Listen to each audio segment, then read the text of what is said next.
Baik, Assalamualaikum warahmatullahi wabarakatuh. Perkenalkan, nama saya Ilham Fajar Ramdhani dengan NIM F10512310005. Nah, jadi di sini saya akan menjelaskan mengenai conceptual change dalam mereduksi miskonsepsi pada materi gerak parabola yang saya pilih. Oke, sebelum kita masuk ke cara pengajarannya menggunakan conceptual change, di sini saya akan menjelaskan terlebih dahulu apa itu conceptual change. Jadi, conceptual change itu merupakan model pembelajaran medial yang menghadirkan konflik kognitif. Dan model pembelajaran conceptual change ini digunakan untuk meluruskan suatu miskonsepsi.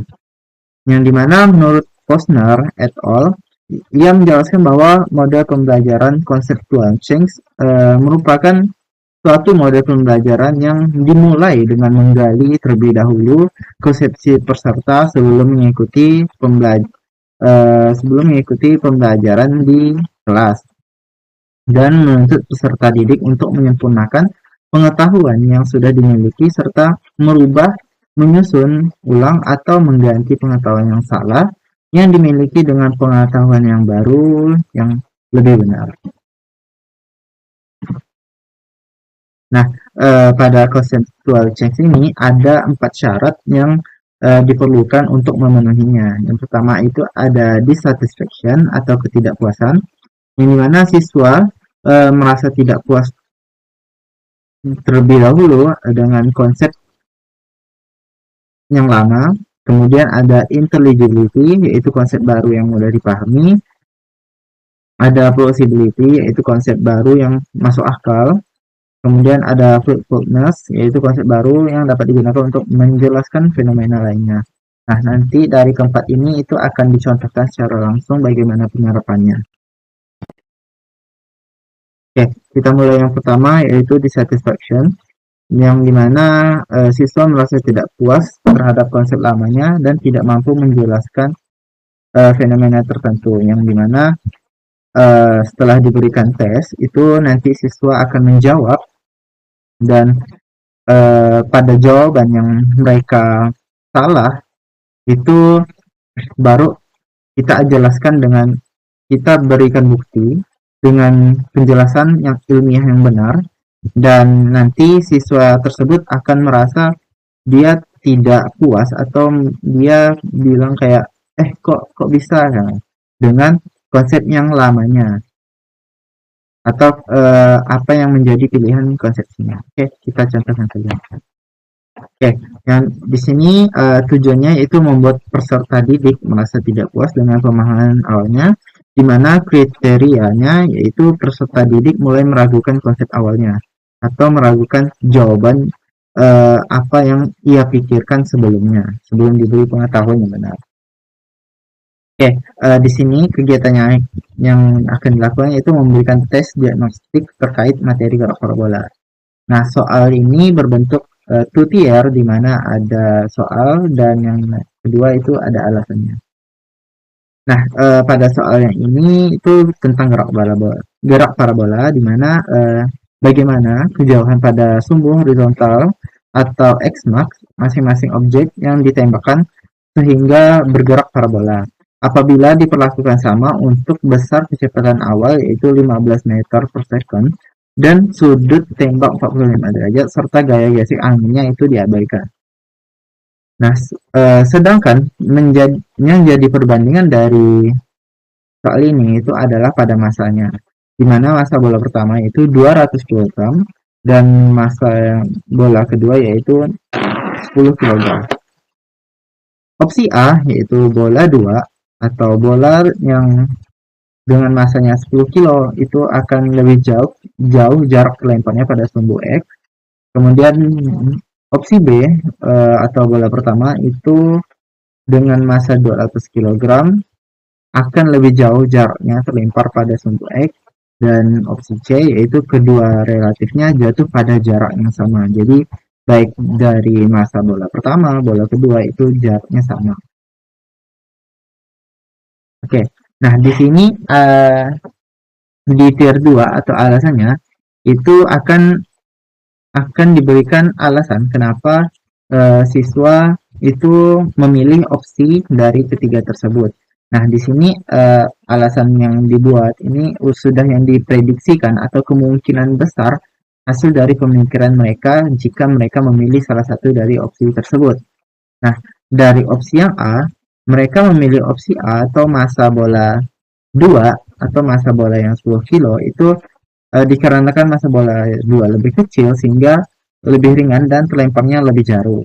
Nah, kemudian di bagian B itu sebaliknya dari yang opsi A, dikarenakan semakin besar massa objek yang dilempar maka semakin jauh pula jauh terlempar pada sumbu X. Kemudian pada sumbu C, massa benda itu tidak mempengaruhi jarak maksimum dan gerak pada sumbu X sehingga jarak jatuhnya itu akan sama.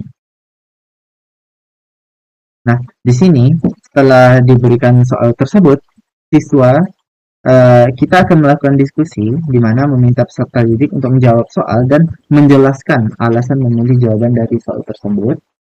Kemudian yang D itu memunculkan perbandingan jawaban. Nah, jadi nanti peserta didik itu akan memberikan jawabannya dan menunjukkan bahwa ada perbedaan pendapat di mana peserta didik itu mungkin menganggap bahwa eh, di masa yang lebih berat itu mungkin lebih jauh atau sebaliknya di masa lebih ringan itu lebih jauh atau ada juga yang memberikan pendapat bahwa masa itu tidak mempengaruhi sama sekali. Nah, itu nanti akan munculkan perbandingan jawaban.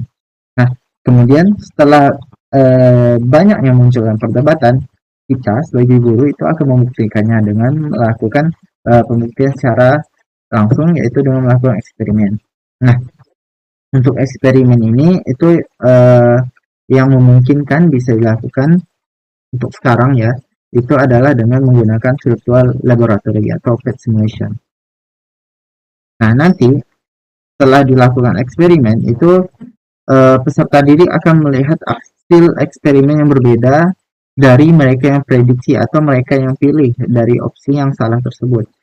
Nah, sehingga dari dari konsep ilmiah yang benar dengan pemikiran awal yang mereka yang itu salah, mereka akan bertanya, kenapa bisa? Bagaimana hal itu bisa terjadi? Kok beda? Dan lain sebagainya. Nah, pada titik inilah konflik kognitif itu muncul sehingga mendorong peserta itu untuk mempertanyakan dan inilah kesempatannya untuk merevisi pemahaman konsep mereka terkait tentang gerak parabola. Oke, baik. Nah, di sini kita akan melakukan uji coba menggunakan virtual laboratory, di mana di sini itu pada soalnya itu apabila kecepatan awal yang sama, kecepatan awalnya itu 15 meter per second dengan sudut 45 derajat, dan di sini yang membedakannya itu hanya massa, di mana bola 1 itu 200 kg dan di bola 2 yaitu 10 gram. Mari kita coba.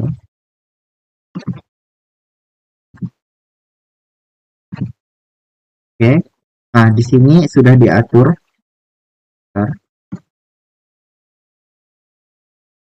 Nah, di sini sudah diatur untuk sudutnya itu 45 seperti soal dan kemudian untuk kecepatan awalnya itu 15 meter per second. Nah, di sini kita akan membandingkan dengan 200 kg dan 10 kg. Apakah itu akan memberikan perbedaan pada jarak horizontalnya? Mari kita mulai pada 200 kg. Nah, oke. Nah, jadi pada masa 200 kg saat ditembakkan itu jaraknya adalah 22,5 meter. Bagaimana jika kita ganti dengan 10? Oke, 10 kilo. Mari kita coba.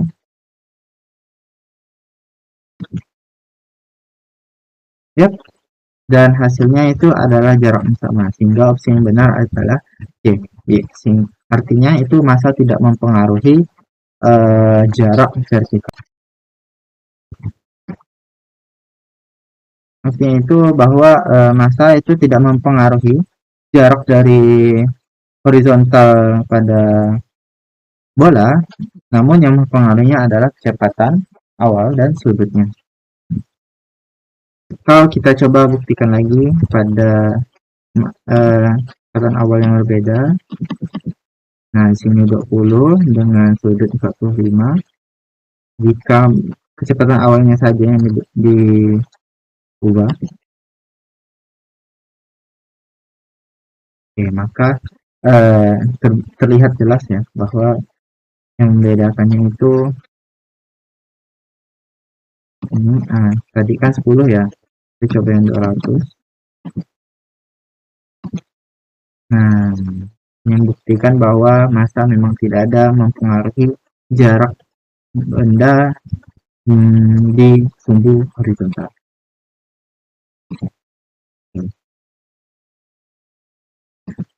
Nah, setelah dilakukan uji coba tadi, siswa kan akan merasa bahwa oh gini kok bisa. Nah, jadi kita akan memberikan penjelasan sedikit terkait persamaan yang digunakan.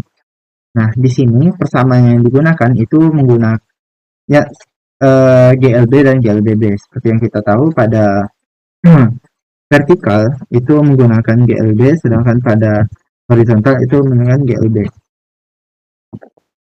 Nah, di sini di bagian sini itu kita pada persamaan GLBB itu kita akan mencari tahu dulu bagaimana turunannya untuk mencari waktu yang diperlukan. Nah, seperti yang teman-teman lihat ketika benda lempar di atas dan kembali ke tanah dengan Y sama dengan 0, maka nanti T-nya itu setelah kita turunkan akan mendapatkan 2 V0 sin theta dibagi gravitasi. Nah, setelah itu kita substitusikan pada GLB yang dimana X max atau jarak itu sebanding dengan kecepatan awal pada sumbu X dan dikalikan dengan waktu total yang ditempuhnya. Nah, waktu total sini itu kita masukkan dari turunan GLBB yang sudah kita dapatkan. Kita masukkan dan maka setelah dimasukkan di sini V0 X-nya karena di sumbu X itu cos 0, nanti ini sin alpha G. Nah, nanti setelah ini disubstitusikan itu akan mendapatkan persamaan ini bahwa X max itu adalah kecepatan awal kuadrat dikali sin 2 alpha 2 theta dibagi dengan gravitasi. Nah, bisa teman-teman lihat di sini bahwa di sini tidak ada massa yang mempengaruhi, namun yang mempengaruhinya itu adalah sudut dan juga kecepatan awalnya. Nah, jadi inilah yang membuat jarak itu tetap sama walaupun dengan massa yang berbeda. Nah, di sini ada deskripsi yang lebih lengkap kenapa siswa tersebut memilih opsi-opsi masing-masing opsi yang telah diberikan. Pada bola 2 akan lebih jauh jarak terlemparnya pada sumbu X. Nah, di sini itu kita anggap bahwa peserta didiknya itu miskonsepsi. Di mana anggapan yang memungkinkan dengan peserta didik memilih opsi ini itu adalah mereka memahami bahwa benda yang lebih ringan itu akan melayangnya lebih jauh karena kurang tertarik oleh tanah dan karena lebih mudah diberi dorongan gaya awal. Sehingga peserta didik mungkin membayangkan bahwa contoh sehari-hari seperti daun atau kertasnya tampak melambung lebih lama dibandingkan batu. Sehingga pada penerapannya itu bahwa massa itu sangat mempengaruhi cepat mempengaruhi jarak dari benda jatuh tersebut atau dipengaruhi oleh kecepatan jatuhnya juga. Nah, pada yang kedua di sini itu bola opsi B, bola 1 akan lebih jauh jarak terlemparnya pada sumbu X. Nah, di sini peserta tentunya mengalami miskonsepsi, yang dimana opsi ini itu sebaliknya dari opsi A. Karena bola massa satu berat, itu mereka menganggap bahwa besar massa yang besar itu membawa energi atau momentum yang lebih besar sehingga mampu menempuh jarak lebih jauh. Nah, atau ada beberapa kemungkinan siswa itu mengaitkan dengan energi kinetik dengan seperdua mv kuadrat, yang dimana jika ada massanya itu akan mempengaruhi energi kinetiknya. Dan untuk opsi yang C, nah ini adalah konsepsi yang benarnya. Nah, di mana tentunya seperti yang dijelaskan tadi bahwa massa itu eh, tidak mempengaruhi jarak pada sumbu X jika dilemparkan secara lintasan atau jarak parabola. Nah, kemungkinan besar di sini mereka itu menganggap jika bahwa hambatan udara itu diabaikan, percepatan vertikal yang dialami semua benda adalah percepatan gravitasi G yang nilainya sama bagi semua. Dengan kecepatan awal dan sudut identik, maka komponen horizontal final X sama final S dan vertikal final Y sama final Z juga identik untuk kedua bola. Akibatnya, waktu terbang dan jangkauan horizontal sama tanpa bergantung massa. Itulah yang membuat opsi C ini menjadi benar dan sudah dieksperimenkan bahwa hasilnya itu sesuai. Nah, kita masuk ke intelligible atau dapat dipahami. Nah, setelah konsep baru mudah dimengerti oleh siswa.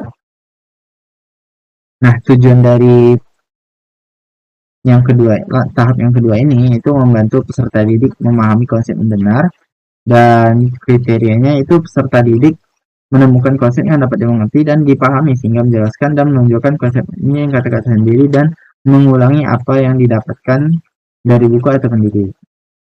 Oke, seperti yang dijelaskan tadi menggunakan persamaan yang ini. Nah, itu sudah memenuhi kriteria dari intelligible sendiri itu. Nah, mungkin bisa kita baca dulu terlebih dahulu. Nah, di sini penjelasan bahwa konsep dasar gerak parabola yaitu bahwa jarak maksimum atau X-max dan waktu yang tempuh hanya bergantung pada kecepatan awal dan sudut tembak, bukan pada massa benda.